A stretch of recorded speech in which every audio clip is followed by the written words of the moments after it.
Let's turn to that high school valedictorian in Michigan who is now on trial for allegedly murdering his own mother.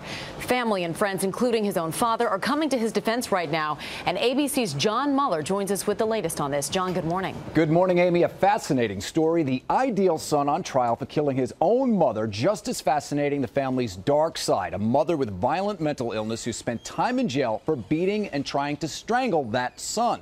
The son says he didn't do it. An entire community has rallied around him. Jeffrey Pyne was, by all accounts, the perfect son, a University of Michigan biology student. He was the high school's valedictorian and a star athlete. But later today, the 22-year-old goes on trial, accused of viciously murdering his own mother.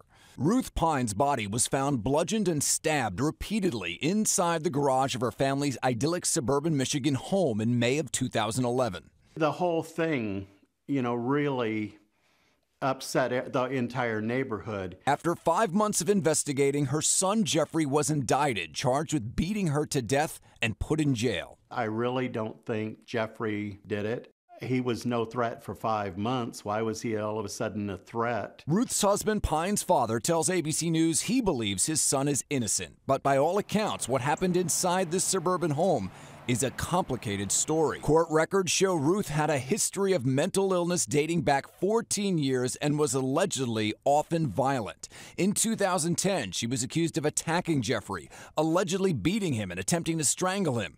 She was jailed for 2 weeks. Her own psychiatrist had recommended that she become inpatient because of her mental illness. The question is, did this violent history with the mother provide a motive for the son to then commit the murder? Because Jeffrey Pyne was indicted by a secret grand jury, little is known about the evidence against him. Court documents filed by prosecutors do refer to wounds on his hands hours after the killing. Jeffrey says he was at work at the time of the murder and maintains he's innocent. And this morning, as his trial begins, his neighbors, former teachers, and much of the community where he grew up agree. We don't feel that, the real murderer has been caught. We feel that there's someone out here that did it other than Jeffrey. In fact, the defense for Jeffrey Pyne is expected to say just that the wrong guy is locked up while the real murderer is still out there. Despite all the family history, the defense is not expected to claim he snapped after years of abuse or acted in self-defense. They say he's innocent. Amy. All right, John Muller, thanks so much.